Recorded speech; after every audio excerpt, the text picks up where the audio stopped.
Archaeologists found a huge ancient city ruins in the Taj Mahal in Jordan. This may be the city of Sodoma that was destroyed by God in the Bible. According to the Old Testament, God destroyed this city with fire because Sodoma was too evil. This may be the last piece in the Sumerian mythology. After the fall of the Akkad Empire, the Mesopotamian plain has not been able to get out of the turmoil brought by Inanna. The regime has been fluctuating frequently, and the society is unstable. In the third dynasty of the Uyghur Empire, the first king, Ur-Namur, restored the temple in Nippur and Eridu and restored production. The political situation has stabilized again. Sumer has had a brief cultural revival, but it is only a short time. When the fourth king, Shushin, came to power, the northern Yashu, the southern Yikshin, and other castles were isolated. The war again swept this land. At this time, it seems that Enlil does not care much about the disputes of mankind, because we can't find traces of Enlil in the records of this period. So, in order to regain the city, Shushin had to ask Inanna for help, hoping to use his power to pacify the rebellion. At that time, Inanna no longer had the ability of the past. Shushin then turned to Enlil and his family, but it was all in vain. However, although Enlil did not bring peace to the Uyghurs, these changes made Marduk, who had been exiled for 24 years, realize that his opportunity had come. He wants to drive away the evil, injustice, and chaos of this land. Yes, no one can help the Uyghurs. At the end of the fifth and last reign, the pitiful third dynasty of the Uyghurs only had the city of Ur. However, what led to the destruction of the Uyghurs was not the destruction of the city, but a desire to take back Lemur. He brought the end of the world with his ultimate weapon. Marduk and his supporters returned to Mesopotamia in turn. In the midst of the war, he took back Babylon and occupied many castles. There was even a space station on the southwestern peninsula. The space station is the most important institution to take back Lemur. It can instantly influence the whole world. It can return to the Earth at will and invade Babylon. There is also a large group of Anunnaki astronauts with the most advanced technology. It can be said that whoever gets the space station will completely control the situation. This makes the real Earth responsible for Lemur feel uneasy. He feels he has a responsibility to take back the fortified city. He has a responsibility to punish Marduk again. But the difference in strength at this time is not entirely lost. Enlil is not there either. I'm afraid he can't crush Marduk with just Lemur. Lemur finds Neger, who betrayed his family in the last issue. Let him find a way. Neger has a grudge against his family. He has no choice but to attack. In order to get Enlil to show up, he disguised himself as a pursuer of Marduk. He destroyed Enlil's temple in Nippur. It creates a deep contradiction. Maybe it's a decorative camera. Enlil, who knew that the temple was destroyed, immediately returned to Nippur from nowhere. He wanted to know who destroyed his temple. Then Neger successfully killed Marduk. Enlil asked Minerva to punish Marduk immediately. Why do you say this is Neger's conspiracy? Because this paragraph is obviously different from Sumer's text record in Babylon. Babylon's editor condemned Ellen, condemned Ninurta. Neger created a false story to frame Marduk, and Sumer's text records that Ninurta angered Marduk and destroyed Enlil's temple.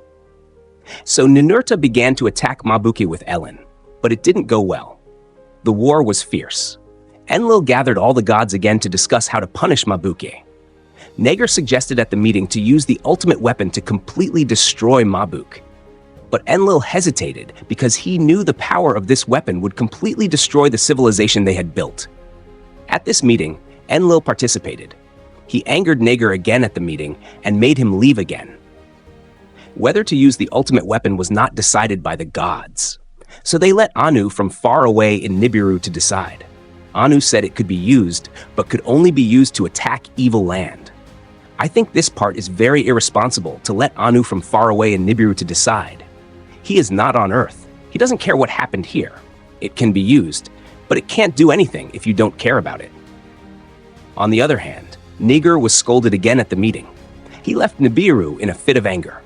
He decided to use the weapon to kill everything, kill Marduk, and kill Enlil. Although Ninurta came over and told Neger what Anu wanted, Neger still persuaded Ninurta to attack indiscriminately. The first goal was to increase Marduk's strength in the West Coast Air Force. They launched the ultimate weapon, the space station, and turned it into a bomb. After the explosion, the hot wind swept the entire southwestern peninsula, killing all the lives. So is this ultimate weapon like? Let's take a look at this picture. There are all the answers. If this AIDS stamp is real, then why don't we believe that the ancient nuclear war never existed? Isn't this a nuclear bomb, a mushroom cloud, and a radioactive object? If it's a nuclear weapon, according to the huge wave surface recorded, it means that the technology level of the Nephilim people at that time, especially the power of nuclear weapons, is probably much more advanced than we are now. So, will this strike leave a mark on the Earth? Where is the place of the strike? Xi Jinping believes that the middle of the southwestern peninsula is the place of the strike. This is where a large amount of glass, black clay, and the scars of the Earth are produced after the explosion of nuclear weapons. And the southwestern peninsula, Mesopotamia plain, has also become flat. Maybe even the Dead Sea. The reason why it became the Dead Sea is also because of the huge heat after the explosion of nuclear weapons, which made the water of the Dead Sea evaporate quickly. That's why it's so salty today. Oh, by the way, the Tahamans we mentioned at the beginning are the Sotomayors destroyed by God in the Bible. They are near the Dead Sea today. The huge power of these weapons may be something that Niger and Ninurta did not expect. It seems that they did not continue the second round of strike against Marduk because there is nothing to fight. The creatures are all dead, including the Nephilim people who did not have time to escape. There is even the wife of Ninurta in the list, Bawu. It can be seen how terrible the human casualties are. Of course, there are also many Nephilim who escaped. After all, they have a spaceship. We found a record about Inanna. He fled in a hurry. He didn't even have time to take his belongings with him. What about Marduk? The other son of Inanna, Gibir, told Marduk before Neger launched the attack. Let him find this weapon quickly to stop the attack. Marduk asked if Inanna knew the location. Inanna shook his head helplessly to tell Marduk that it was too late. You should leave Babylon quickly.